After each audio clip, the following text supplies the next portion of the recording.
नगरच्या ओबीसी एल्गार मेळाव्यामध्ये मंत्री छगन भुजबळ यांनी महत्त्वपूर्ण वक्तव्य केलं।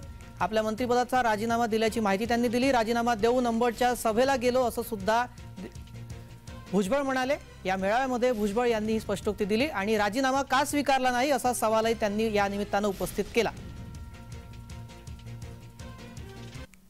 सगळे सरकारमधले लोक, विरोधी पक्षाचे लोक, विरोधी पक्षाचे नेते, भुजबळ राजीनामा द्या, तुम्ही राजीनामा द्या, तुम्हाला पटत नाही राजीनामा द्या। सरकारमध्ये पण राहता, सरकारच्या विरुद्ध टीका करता, मग राजीनामा द्या, हिम्मत असेल तर राजीनामा द्या। विरोधी पक्षाचे काही अनेक नेते बोलतात, माझ्या सरकारमधले सुद्धा नेते बोलतात। आता काल आणखीन एक काल परवा जण आहे तो काहीतरी बडबडला,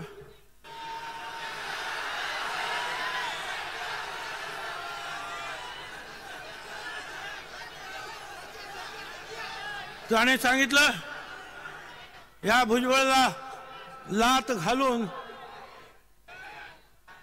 मंत्रिमंडळाच्या बाहेर काढा, लात घालून भुजबळाच्या कमरेत लात घालून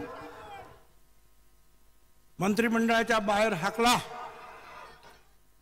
मला त्या सगळ्यांना विरोधी पक्षामधील, स्वपक्षामधील, स्वसरकारमधील सगळ्यांना मला सांगायचं, 17 नोव्हेंबरला ह्या ओबीसी एल्गारची पहिली रॅली झाली अंबडला, बरोबर?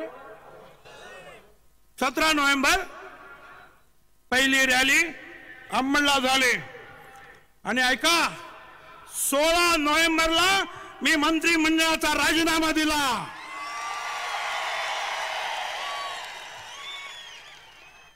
16 नोव्हेंबरला आणि मग अंबडच्या सभेला रवाना झालो। दरम्यान याबाबत अधिक माहिती देत आहेत आमचे प्रतिनिधी कुणाल भोईटे, पाहूयात। मनोज जरांगे यांचं मराठा आरक्षणाच्या मागणी संदर्भातलं आंदोलन संपूर्ण महाराष्ट्राने पाहिलं।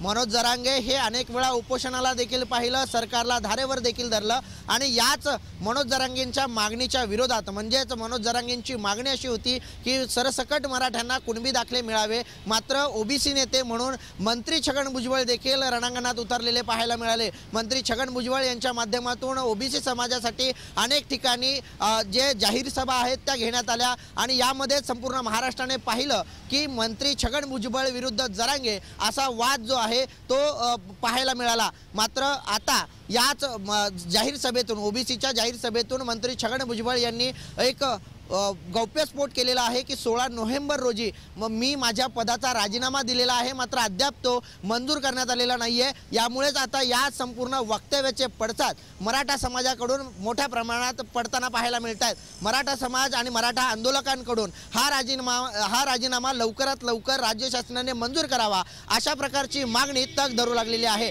त्यामुळे हरिभाऊ राठोड असतील, आबासाहेब पाटील असतील यांच्या माध्यमातून अनेक या संपूर्ण राजीनाम्याच्या बाबतीत एक प्रश्नचिन्ह देखील उठवण्यात आलेला आहे। खरंच छगन भुजबळ यांनी हा राजीनामा दिलाय का किंवा त्यांनी कोणत्या तारखेला दिलेला आहे हे सांगितलं जरी असलं तरी सुद्धा तो कुणाकडे सुपूर्द केलाय, अद्याप तो मंजूर का नाही करून घेतला जात, अशा प्रकारचे सवाल जे आहेत ते आता महाराष्ट्रामधून मराठा आंदोलकांच्या माध्यमातून उपस्थित केले जात आहेत।